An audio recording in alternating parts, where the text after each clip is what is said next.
In 1847, Alabama was a land that lived two lives at once. By day, it presented itself as a place of order and tradition, where white-columned houses stood proudly against fields of cotton, and Sunday bells rang with promises of morality and God's favor. By night, and often behind closed doors, it was something far darker. In this world lived a woman who embodied everything Southern society admired. She was wealthy, well-spoken, and impeccably dressed. Her name carried weight. When she entered a room, conversations softened. Men nodded with respect, women smiled with admiration. She was known as a devoted Christian, a careful mother, and a capable manager of her late husband's plantation. To the outside world, she was a symbol of refinement in a rough frontier state. Her plantation sat on fertile land, stretching far beyond what the eye could easily measure. Rows of cotton plants moved like waves under the Alabama sun, worked by enslaved men and women whose presence was deliberately ignored by visitors. From a distance, the estate appeared peaceful, almost picturesque. The main house stood elevated, its wide porch shaded by tall columns, curtains drifting gently in the breeze. Guests were welcomed with tea, polite conversation, and carefully chosen words. Laughter echoed through parlors furnished with imported furniture and family portraits. No one asked too many questions. In Alabama society, it was considered impolite to look too closely. This woman understood appearances better than most. She had learned early that respectability was armor. As long as she appeared moral, charitable, and God-fearing, no one would challenge her authority. She donated to the church, hosted prayer meetings, and spoke often about duty and discipline. Ministers praised her strength as a widow who had preserved her husband's legacy. Neighbors admired how efficiently the plantation ran under her supervision. In a time when women were expected to remain silent and dependent, she was seen as exceptional, but still acceptable. She never challenged the system publicly. Instead, she mastered it. What no one openly discussed was how unusual her control truly was. Many plantation owners relied on overseers to manage daily operations, but she insisted on knowing everything. Births, deaths, illnesses, punishments, profits, nothing escaped her attention. Ledgers were kept with obsessive precision. Numbers mattered to her more than stories. Names mattered less than outcomes. To her, the plantation was not just land and labor, it was a machine, and she was determined to make it run flawlessly. Visitors rarely ventured beyond the immediate grounds of the main house. They did not see the quarters where enslaved families slept, cramped and worn down by years of forced labor. They did not hear the quiet crying at night or the whispered prayers spoken in fear. They certainly did not see the deeper structure forming beneath the plantation's surface, a structure that went beyond work and punishment and entered the most intimate spaces of human life. That reality was hidden intentionally, protected by silence and social agreement. In public, she spoke of order. In private, she spoke of growth. Alabama's economy depended on enslaved labor, and she understood that buying new slaves was expensive and risky. Markets fluctuated. Traders could not always be trusted. Disease could wipe out investments overnight. But births were reliable, controlled, predictable. In her mind, they represented stability. The plantation would never lack labor if it could produce it from within. She did not invent these ideas. Across the South, enslaved women were often pressured, coerced, or forced into reproduction for profit. But what made her different was how directly she involved herself, and how deliberately she planned. She saw reproduction not as something that happened naturally, but as something that could be organized, directed, and optimized. To her, it was no different from deciding which fields to plant or which animals to breed. This belief did not come from cruelty alone, it came from a cold, calculated worldview shaped by power and entitlement. Her sons were growing into adulthood during this time, educated and groomed to inherit the plantation. In public, she spoke of them with pride. She described them as strong, capable young men who would carry the family name forward. She emphasized discipline, obedience, and loyalty. What she did not share was the role she had already planned for them within her private system. From an early age, they were taught that the plantation came before everything, before personal desires, before morality, before even family bonds. At church, She bowed her head in prayer like everyone else. She listened attentively to sermons about sin and salvation. When Scripture spoke of obedience and authority, she nodded in agreement. When it spoke of compassion, she interpreted it selectively. In her mind, God had ordained a hierarchy, and she was simply maintaining it. This belief allowed her to reconcile her public piety with her private actions. She did not see herself as evil, she saw herself as practical. The enslaved people on her plantation understood her power in ways visitors never could. They knew her footsteps, her moods, the tone of her voice when she was displeased. They knew that decisions affecting their entire lives could be made quietly, without warning, over a ledger or a conversation behind closed doors. To them, she was not a distant figure of refinement. She was present, watchful, and absolute. Rumors existed, of course. In communities built on silence, rumors were the only truth that moved freely. Whispers passed between enslaved women, between field hands, between those who had seen too much to remain unaware. But rumors rarely traveled upward. They stayed ped where they began, smothered by fear and power. White society did not want to hear them. And even if someone did, challenging a woman of her standing would have meant challenging the system itself. What made her story especially chilling was how normal it all appeared from the outside. There were no chains displayed for guests, no visible cruelty meant to shock the conscience. Everything was quiet, orderly, efficient. That was her genius. Violence did not need to be loud to be effective. Control did not need to be obvious to be complete. By maintaining a perfect image, she ensured that no one looked closely enough to see the truth. In 1847, America was expanding, celebrating progress and prosperity.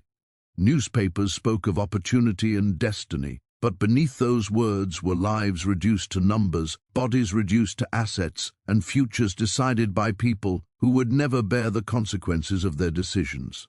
This plantation, ruled by a woman praised for her strength and virtue, was a perfect reflection of that contradiction. She was not remembered as a villain.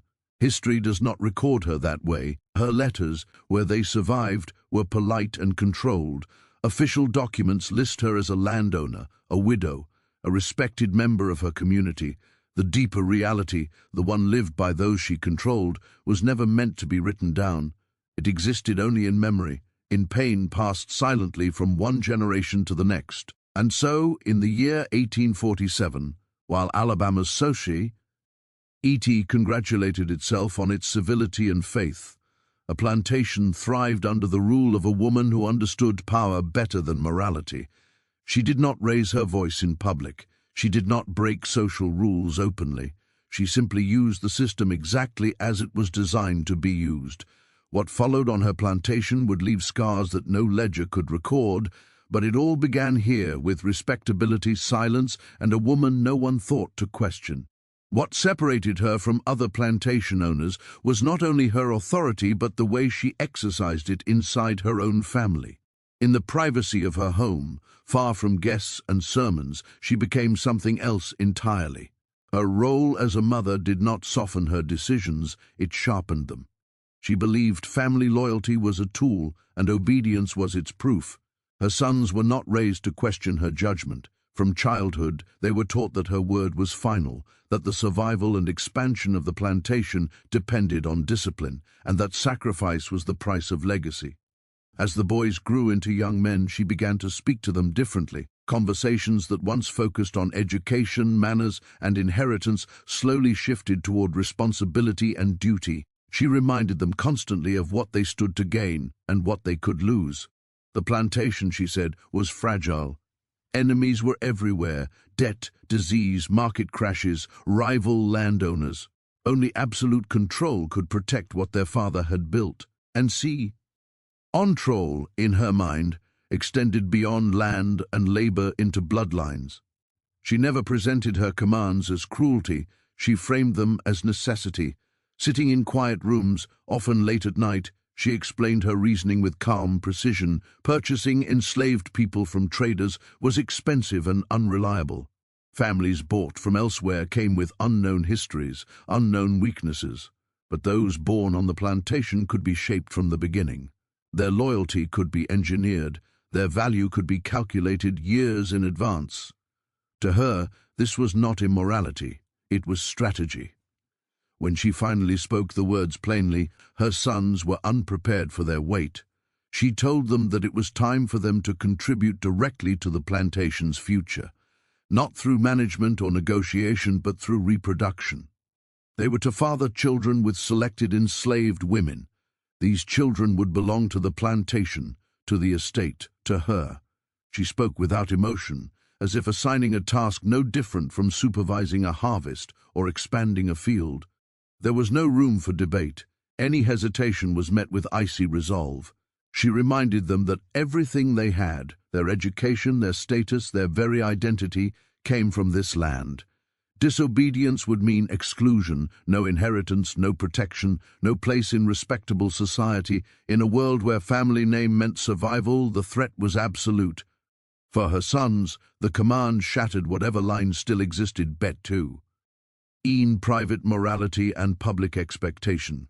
They had grown up surrounded by slavery, accustomed to its presence, but this was different. This required them to participate directly, to cross a boundary that could never be uncrossed.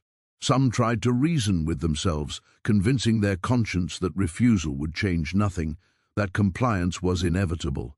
Others felt something inside them fracture, a quiet collapse they would never speak of again.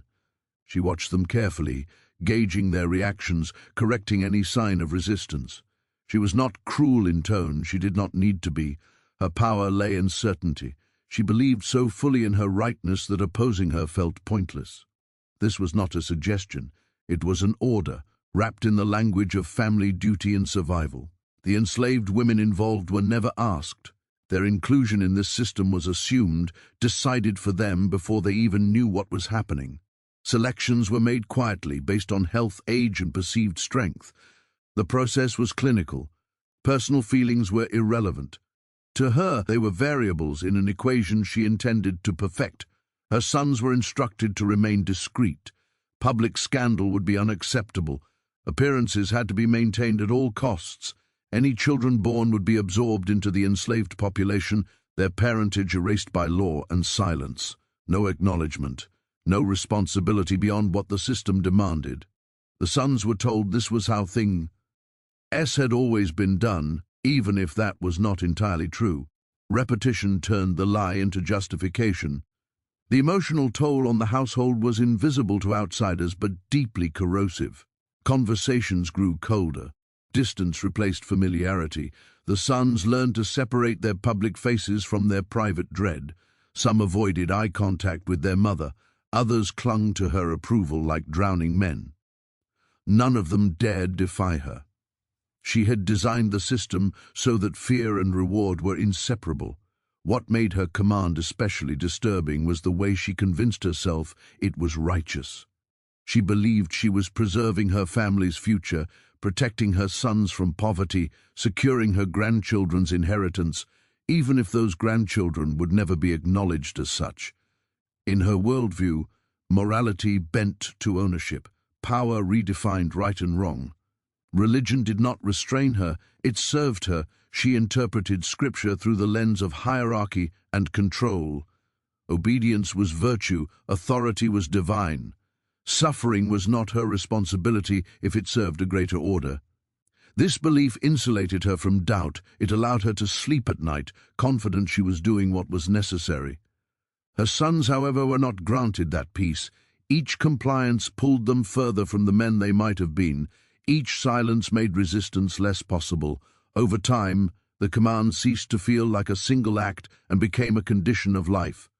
Something expected. Something endured. The plantation continued to grow, and with it, the weight of what had been done.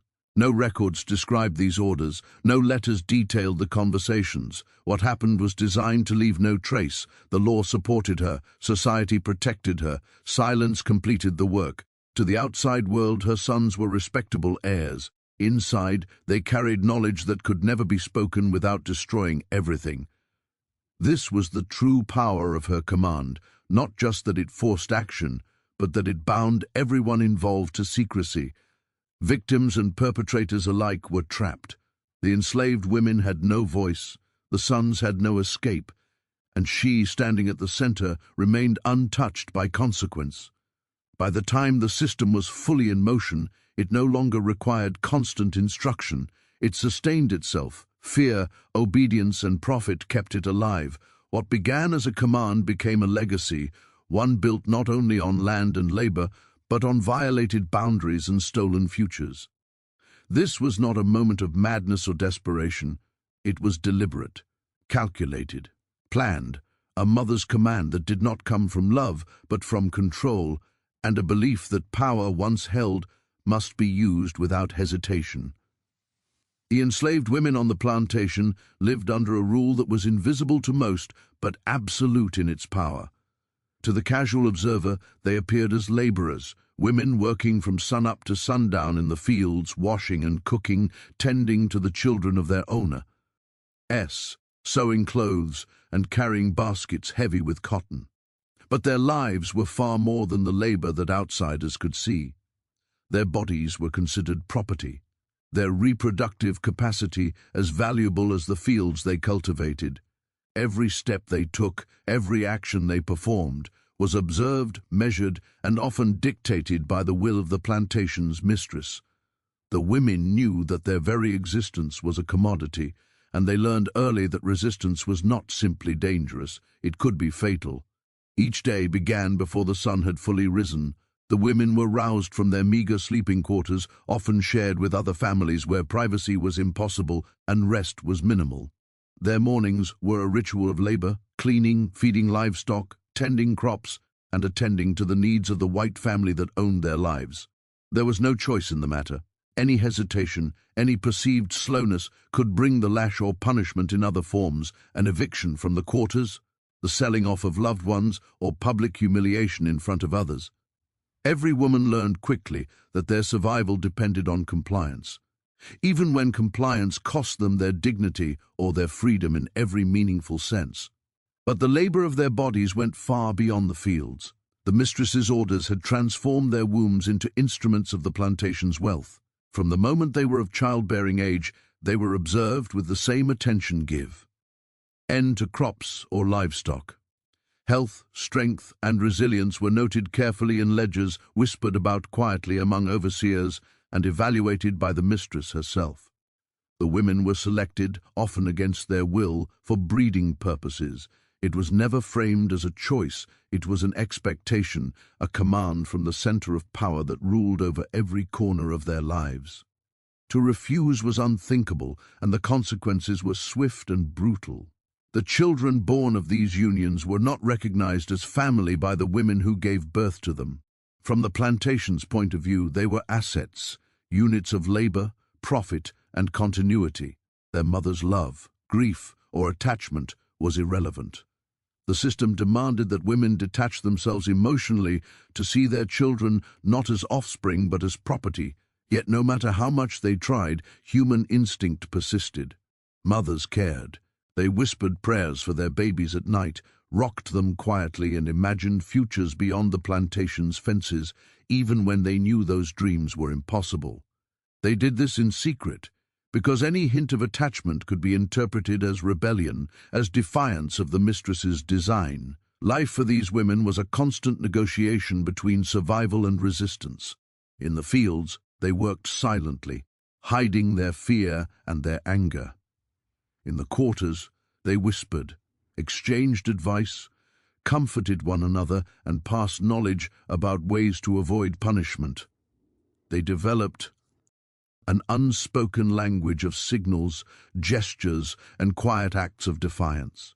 Even small gestures, hiding food, delaying work, pretending not to hear a command, were acts of agency, moments in which they tried to reclaim some measure of self-determination in a system designed to strip them of all power. Pregnancy was both a curse and a burden. When a woman discovered she was carrying a child fathered by one of the sons, her world shifted overnight. She would be watched even more closely, her movements and behavior scrutinized, her work adjusted to protect the asset she carried. She was expected to continue her labor without complaint, to maintain the illusion of health and normalcy, even as her body changed and her pain increased. Any weakness was punished, any sign of resistance noted and reported. The pregnancy was not a private matter, it was a commodity under management, and the women knew it. The social bonds among the enslaved women became one of the few sources of strength in this brutal reality. They relied on one another for emotional support, passing warnings and advice, sharing ways to hide their pregnancies from overseers' eyes, or offering solace in the quiet moments before dawn. But even these bonds were fragile. The mistress understood their power and worked to undermine it, strategically moving women, selling them off, or forcing competition where solidarity might grow. Isolation and fear were tools to maintain obedience and prevent rebellion, to ensure that the women remained helpless in the face of demands that stripped them of agency. The psychological toll on these women was immense. Every day they were forced to confront the reality that their lives were not their own. They endured emotional and physical trauma simultaneously, a constant balancing act between survival and despair. Some became resigned, internalizing the injustice and focusing on survival at any cost. Others carried silent rage, harboring it in their hearts, waiting for a chance to act in ways that might never come. Either response was a method of coping, a mechanism to preserve some part of themselves when the plantation sought to erase everything else. Even the birth of children brought no joy in the traditional sense. The moment a child was born, it became part of the plantation's ledger, a number rather than a person. Some children were taken from their mothers within days, relocated to other quarters or placed in positions where their connection to the mother was severed. This forced separation was deliberate, designed to prevent the growth of emotional bonds that might undermine control. Mothers grieved quietly, hiding their sorrow behind smiles or a bowed head, knowing that any outward expression could bring punishment or further loss. The system that placed them in this position was carefully constructed. It relied on the complicity, whether willing or coerced, of the mistress's sons, overseers, and even other enslaved individuals who had no choice but to participate. Every aspect of daily life reinforced the power dynamics. The women understood that the rules were absolute, that deviation was met with swift retaliation, and that no one outside the plantation would intervene. The world beyond their fields offered no protection, no justice, and no acknowledgement of their suffering. And yet, despite this, moments of quiet rebellion persisted. Women found ways to resist subtly, by withholding effort, by speaking in coded language, by comforting one another in ways that were invisible to the overseers. Even in pregnancy, some would use minor subterfuge to delay or redirect attention, to assert a minimal form of control over the one thing that was supposed to be entirely taken from them, their bodies. These acts were small, almost invisible, but they represented the persistence of human dignity under circumstances meant to erase it. The daily reality of their lives was one of constant vigilance. They had to monitor not only their own behavior, but the behavior of those around them. Any misstep could have cascading consequences: the sale of a loved one, the loss of shelter, increased labor, or punishment for something they had no control over. Every action was weighed, every word considered. Fear became a constant companion, and yet, in the midst of fear, courage quietly flourished. To endure, to continue to survive, these became acts of defiance in themselves. The children born into this system carried the weight of their mothers' suffering. They were witnesses to the injustices that shaped their early lives, even if they could not yet comprehend them. Mothers tried to teach them resilience in secret, moments stolen from the eyes of those who sought to reduce them to mere property. Even when children were removed, the lessons were whispered to those who remained, a quiet rebellion that spoke of hope and continuity in a world designed to erase both. In the quiet of the night, when the mistress and her sons slept, the women sometimes gathered in small, hushed groups, sharing stories, prayers, and memories. They spoke of loved ones sold away, of children taken, of the injustices of a system that demanded obedience over humanity. In these moments, they were not laborers or property. They were mothers, friends, survivors. These gatherings were acts of courage, brief reprieves from a world that sought to crush their spirit. They reminded one another that despite everything, they were still human. The plantation mistress's attention to reproduction was methodical, almost clinical, and it extended to every detail of the women's lives. Health, strength, and endurance were noted. Children were tracked meticulously, their development recorded. Even illness was catalogued in a ledger. Every pregnancy was an investment, and every birth a return. The women understood that their very existence was being exploited in ways that were beyond human comprehension. Yet they endured, finding resilience in silence, in whispers, and in the rare moments of compassion that they carved out for one another. Despite the systematic cruelty, the women preserved fragments of identity and agency. They remembered names, stories, songs, and prayers. They taught their children language, faith, and hope in secret, nurturing the seeds of resilience that would carry forward long after the plantation's orders faded from memory. In the shadow of oppression, they created a hidden world, one where humanity could survive even when the system sought to strip it away. Their strength was not public, and it was not recognized in history books, but it was profound. It was survival against all odds, an endurance that bore witness to the capacity of human courage under the most harrowing circumstances. And so, the enslaved women lived their lives in a constant balancing act, between survival and resistance, despair and hope, silence and memory. They were observed, controlled, and exploited at every turn, yet within themselves and among each other they nurtured the faint, flickering light of humanity. In a world designed to erase them, they endured, and in their endurance lay the quietest, most profound defiance imaginable. The sons of the plantation mistress grew up in a world that seemed, to outsiders, orderly and privileged, but in reality was a carefully orchestrated prison. They were taught from a young age that their position was sacred, that their family name and wealth gave them power unmatched in Alabama society. They attended school, learned manners, practiced reading and writing, and studied agriculture, management, and law. Guests admired them as heirs of one of the most prominent estates in the county. They smiled, nodded politely, and presented themselves as young men destined for success. Yet behind the polite exterior, they were trapped in a system that demanded obedience in ways far darker than anyone could imagine. Their mother's control was total, extending beyond instruction into the very moral compass they carried with them. Every action, every thought, every choice was weighed against her unspoken expectations. From the moment they became aware of their mother's designs, the sons realized the complexity of their situation. Their upbringing had instilled in them a sense of duty, loyalty, and respect for authority, but now those lessons became chains. The command she issued, directing them to father children with enslaved women on the plantation, was not presented as a suggestion or a moral test. It was framed as obligation, necessity, and survival. Disobedience was unthinkable, not because of law, but because the weight of family legacy pressed on their shoulders. Their mother reminded them constantly that the plantation's survival, the family's prosperity, and their own futures depended entirely on compliance. The psychological burden on the sons was immense. They had been raised to see themselves as protectors of their family and estate, but now they were being asked to act in ways that violated instincts of morality, empathy, and conscience. The command forced them to confront their complicity in a system designed to strip agency from the enslaved women around them. Each interaction with these women became laden with tension, coercion, and guilt, even if outwardly it appeared routine or businesslike.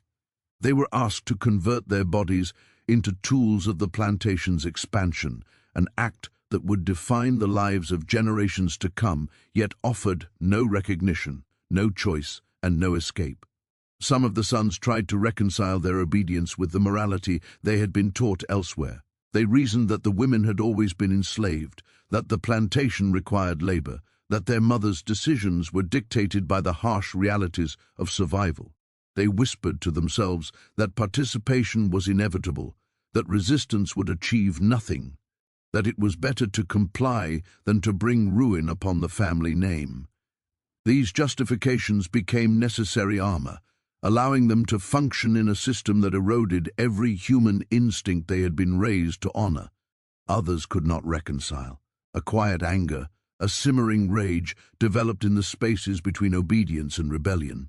They hated the idea of using their bodies in such a manner, but any open defiance was unthinkable.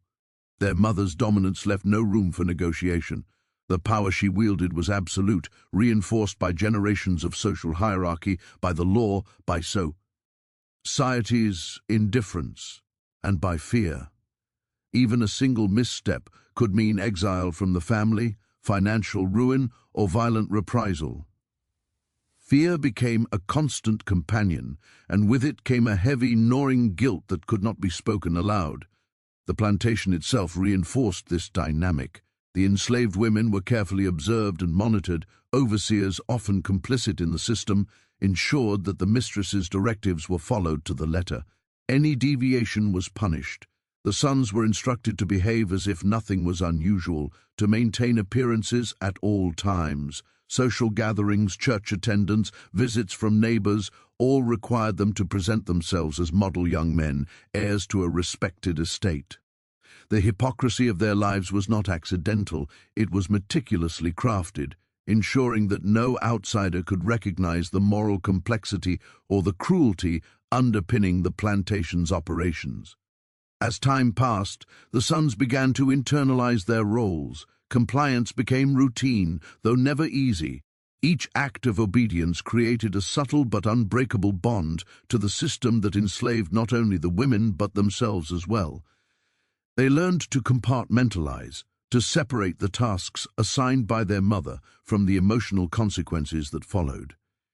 In public, they laughed, conversed, and negotiated with confidence. In private, they carried the weight of complicity, a burden no one could share or alleviate. The women they were forced to father children were not abstractions, but living reminders of their role.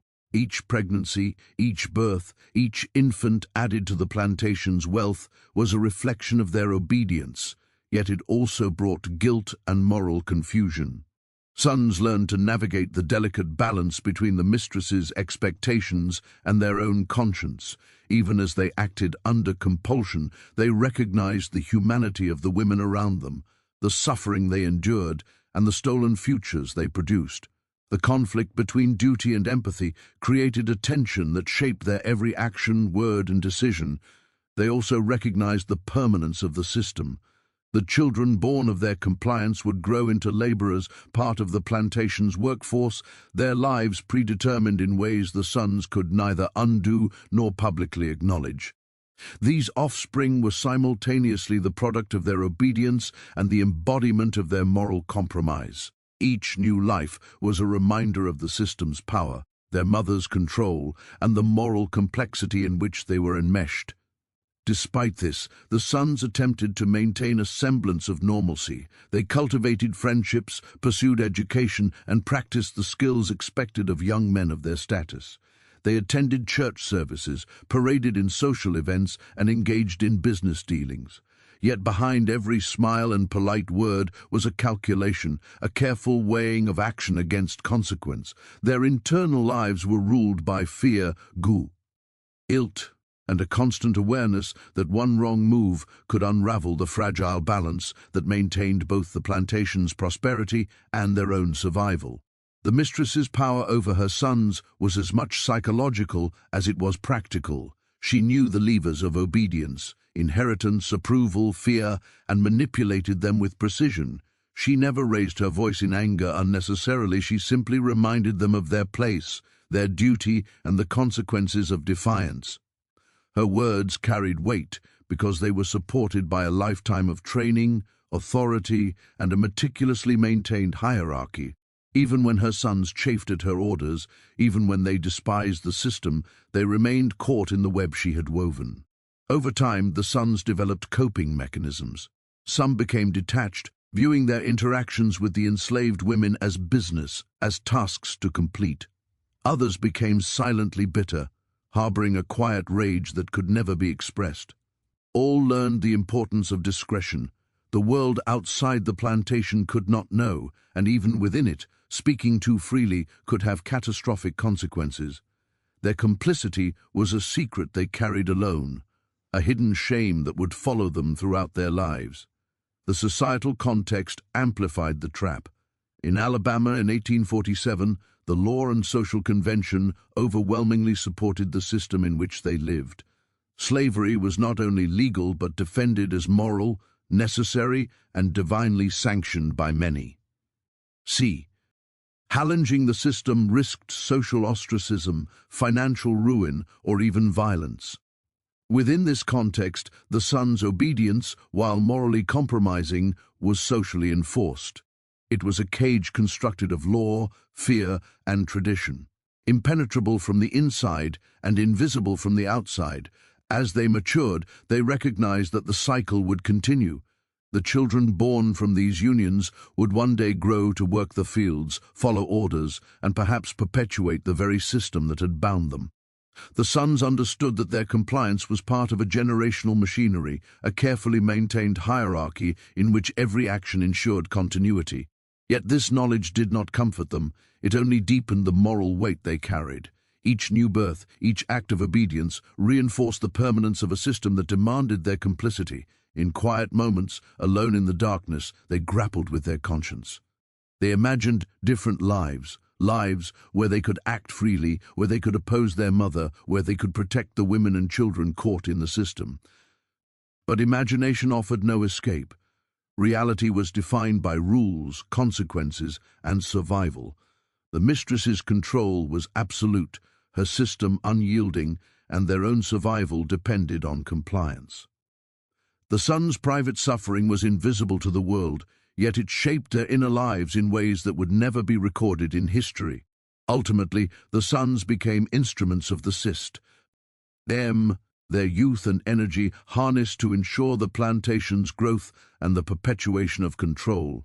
They were trapped by loyalty, fear, and a carefully cultivated sense of duty. Their lives were a constant negotiation between obedience and conscience, between survival and morality. The weight of their mother's command was inescapable, shaping every decision, every relationship, every aspect of their identity.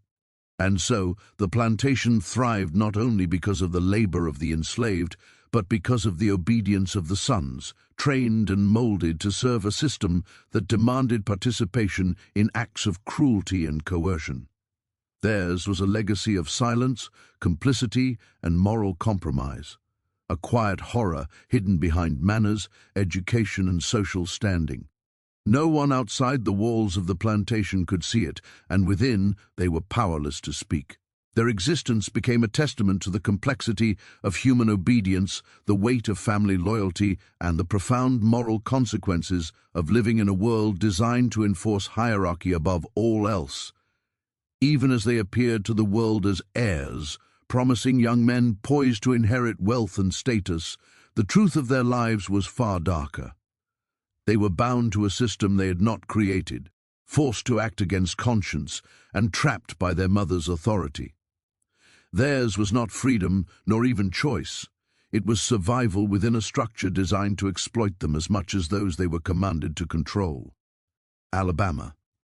In 1847 was a land of contradictions, a place where outward appearances masked hidden realities, where polite society coexisted with brutality that was deliberately invisible. The story of the plantation mistress, her sons, and the enslaved women was a secret meticulously protected, buried beneath layers of civility, law, and tradition. To the outside world, the plantation functioned like any other. Orderly fields, prosperous harvests, a respectable widow managing her late husband's estate. The women worked, the children grew, the cotton was harvested, and society praised her efficiency and morality. Yet beneath that surface lay a system of exploitation so deliberate and calculated that it redefined the lives of everyone within its reach. What happened here was never meant to be recorded, never meant to be remembered, and certainly never meant to be acknowledged by history.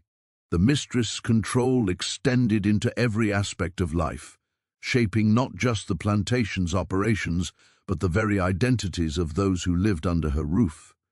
Her sons were bound by loyalty, fear, and social expectation, forced to carry out actions that violated their conscience while preserving the family legacy. The enslaved women were forced into compliance, their bodies and wombs transformed into instruments of the estate's wealth. And the children born into this system, the products of coercion, secrecy, and calculation, were immediately absorbed into the plantation's inventory, their lives per debt. Mined by rules they had no power to challenge, no law, no outside observer, and no history book would acknowledge the human suffering that underpinned this apparent order. Even the plantation's physical layout reflected this hierarchy. The main house, with its elegant columns, wide porches, and imported furnishings, symbolized wealth, refinement, and control. From the outside it radiated civility and respectability.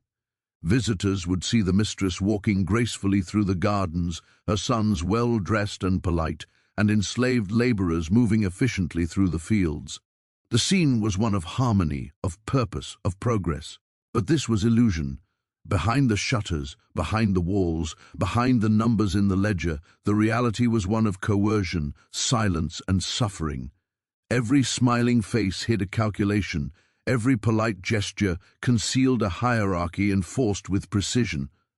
The system she created was not chaotic. It was structured, deliberate, and self-sustaining. By controlling reproduction, she ensured a continuous supply of labor and an increase in her property without relying on outside markets. By directing her sons, she guaranteed that the plantation's growth and profitability were tied directly to her family's obedience. By isolating and manipulating the enslaved women, she broke down social bonds, undermined solidarity, and ensured compliance. Every rule, every punishment, every whispered instruction contributed to a self-perpetuating system that seemed invisible to outsiders but was omnipresent in the lives of those who lived within it. The secrecy of the system was perhaps its most powerful tool. No ledger listed cruelty, no letter mentioned coercion, no law intervened to protect the women. The plantation mistress had mastered the art of appearance. Outwardly, she was charitable, religious, respectable. In private, she orchestrated lives, commanded obedience, and wielded power with a precision that left no trace. Outsiders could admire her efficiency and poise, while remaining completely unaware of the moral and human cost hidden behind every interaction, every order, and every birth. Even generations later, the traces of her actions were obscured.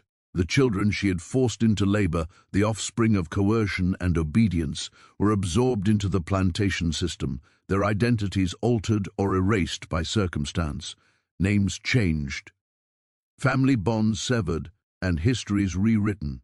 To society, these children were simply members of the labor force, extensions of the plantation's economic engine, yet each one carried with them the invisible legacy of abuse, the silent weight of decisions made by a mother who prioritized power and legacy over morality or compassion. The psychological impact of the system was profound. The sons, raised to respect and obey, carried guilt and conflicted conscience throughout their lives. They lived within a structure that demanded participation in acts they could neither reconcile nor openly oppose. They were bound by social expectation, family loyalty, and fear. Even as they inherited the wealth and status promised to them, they did so at a cost no ledger could record. Each decision to obey was a decision to compromise morality, and each compromise became another link in a chain that would define their family history forever. For the enslaved women, the system was even more brutal. Their daily existence was one of constant surveillance, labor, and forced compliance. Their bodies were monitored, their pregnancies controlled, their children taken or redirected into the plantation's workforce. Emotional bonds were suppressed, personal choice was denied, and individuality was constantly under threat. Yet in spite of this, resilience persisted. The women created quiet networks of support, whispered instructions to each other, and nurtured the faint hope of survival, love, and self-determination. Their humanity endured even in a system designed to erase it. The consequences of her power extended beyond the walls of the plantation. Society, law, and tradition reinforced the structures she relied upon. Slavery was legal, defended, and socially sanctioned. Questioning her actions meant questioning the very foundation of social and economic life. No court would intervene, no neighbor would challenge, no historian would write of it. Silence became both shield and sword, protecting the powerful while suppressing the stories of those whose lives were shaped and destroyed. What made this history particularly chilling was how invisible it remained. The plantation mistress's name survived in official documents as a widow, landowner, and member of society.